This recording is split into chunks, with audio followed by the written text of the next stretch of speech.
ओम नमो भगवते वासुदेवाय। ओम नमो भगवते वासुदेवाय। ओम नमो भगवते वासुदेवाय।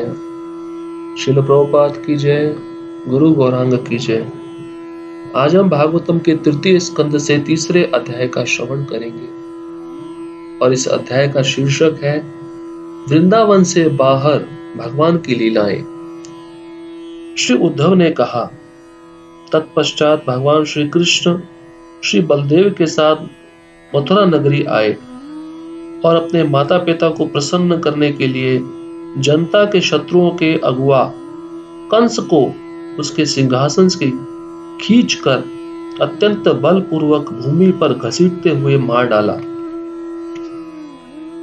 भगवान ने अपने शिक्षक सांदीपनि मुनि से केवल एक बार सुनकर सारे वेदों को उनकी विभिन्न शाखाओं समेत सीखा और गुरु दक्षिणा के रूप में अपने शिक्षक के मृत पुत्र को यमलोक से वापस लाकर दे दिया। राजा भीष्मक की पुत्री रुक्मिणी के सौंदर्य तथा संपत्ति से आकृष्ट होकर अनेक बड़े बड़े राजकुमार तथा राजा उससे विवाह करने के लिए एकत्र हुए, किंतु भगवान श्री कृष्ण अन्य आशावान अभ्यर्थियों को पछाड़ते हुए उसी तरह अपना भाग जानकर उसे उठा ले गए जिस तरह गरुड़ अमृत ले गया था। बिना नथ वाले 7 बैलों का दमन करने भगवान ने स्वयंवर की खुली स्पर्धा में राजकुमारी नागनजिति का हाथ प्राप्त किया।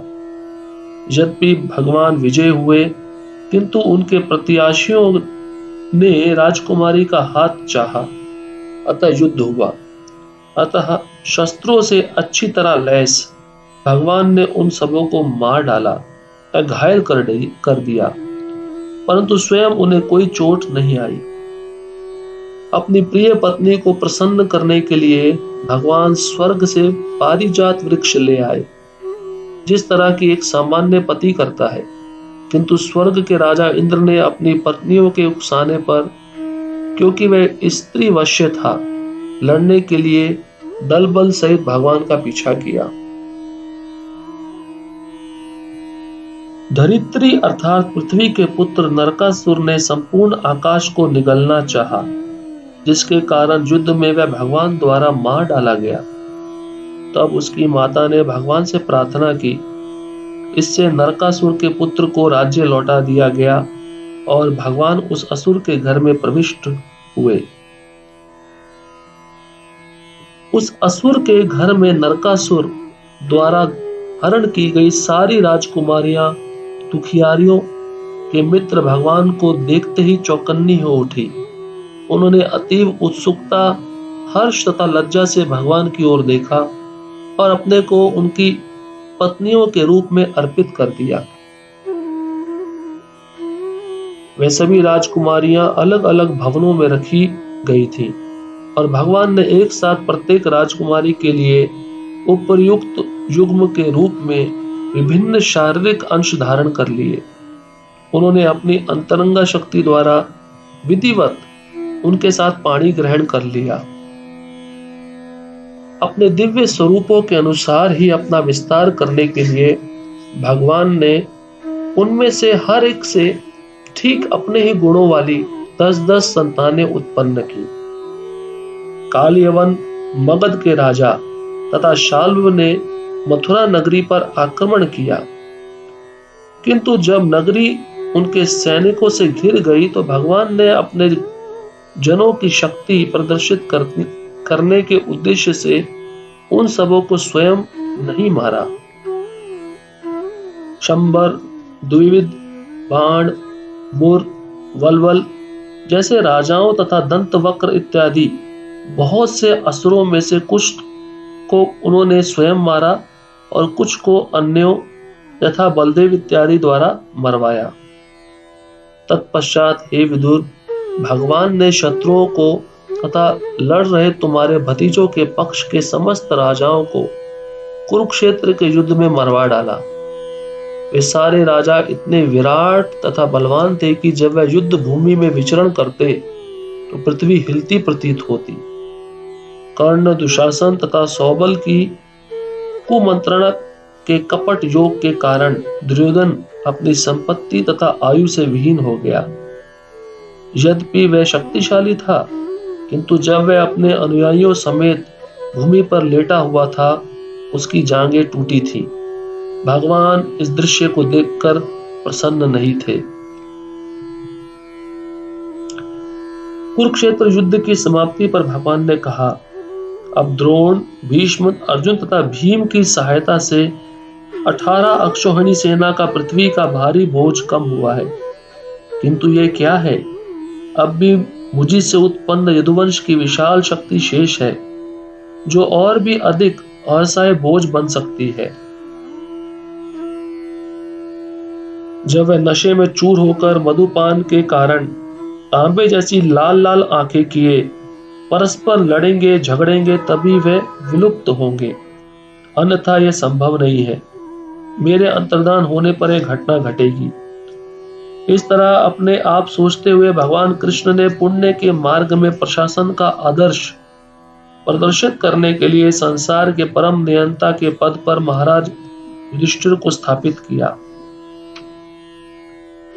महान वीर अभिमन्यु द्वारा अपनी पत्नी उत्तरा के गर्भ में स्थापित कुरु के वंशज का भ्रूण द्रोण के पुत्र के अस्त्र द्वारा भस्म कर दिया गया था, किंतु बाद में भगवान ने उसकी पुनः रक्षा की। भगवान ने धर्म के पुत्र महाराज युधिष्ठिर को 3 अश्वमेध यज्ञ संपन्न करने के लिए प्रेरित किया, और उन्होंने भगवान कृष्ण का निरंतर अनुगमन करते हुए अपने छोटे भाइयों की सहायता से पृथ्वी की रक्षा की और उसका भोग किया। उसी के साथ साथ भगवान ने समाज के वैदिक रीति रिवाजों का दृढ़ता से पालन करते हुए द्वारकापुरी में जीवन का भोग किया। वे सांख्य दर्शन प्रणाली के द्वारा प्रतिपादित वैराग्य तथा ज्ञान में स्थित थे। वे वहां पर लक्ष्मी देवी के निवास, अपने दिव्य शरीर में सदा की तरह के अपने सौम्य तथा मधुर मुस्कान युक्त मुख, अपने अमृतमय वचनों तथा अपने निष्कलंक चरित्र से युक्त रह रहे थे। भगवान ने इस लोक में तथा अन्य लोकों में, उच्च लोकों में विशेष रूप से यदुवंश की संगति में अपनी लीलाओं का आनंद लिया। रात्रि में विश्राम के समय उन्होंने अपनी पत्नियों के साथ दाम्पत्य प्रेम की मैत्री का आनंद लिया। इस तरह भगवान अनेकानेक वर्षों तक गृहस्थ जीवन में लगे रहे, किंतु अंत में नश्वर यौन जीवन से उनकी विरक्ति पूर्णतया प्रकट हुई। प्रत्येक जीव एक अलौकिक शक्ति द्वारा नियंत्रित होता है, और इस तरह उसका इंद्रिय भोग भी उसी अलौकिक शक्ति के नियंत्रण में रहता है। इसलिए श्री कृष्ण के दिव्य इंद्रिय कार्यकलापों में वही अपनी श्रद्धा टिका सकता है जो भक्ति में सेवा करके भगवान का भक्त बन चुका है।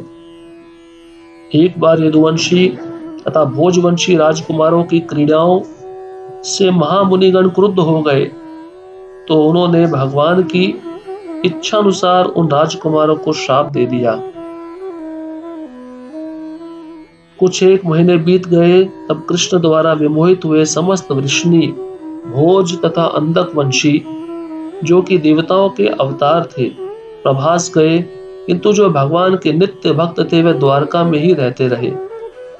वहां पहुंचकर उन सबों ने स्नान किया और उस तीर्थ स्थान के जल से पितरों, देवताओं तथा ऋषियों का तर्पण करके उन्हें तुष्ट किया। उन्होंने राजकीय दान में ब्राह्मणों को गौवें दी। ब्राह्मणों को दान देने में न केवल सुपोषित गौवें दी गई, अपितु उन्हें सोना, चांदी, बिस्तर, वस्त्र, पशु चर्म के आसन, कंबल, घोड़े, हाथी, कन्याएं तथा आजीविका के लिए पर्याप्त भूमि भी दी गई। तत्पश्चात उन्होंने सर्वप्रथम भगवान को अर्पित किया गया अत्यंत स्वादिष्ट भोजन उन ब्राह्मणों को भेंट किया, और तब अपने सिरों से भूमि का स्पर्श करते हुए उन्हें सादर नमस्कार किया। वे गौवे तथा ब्राह्मणों की रक्षा करते हुए भली भांति रहने लगे।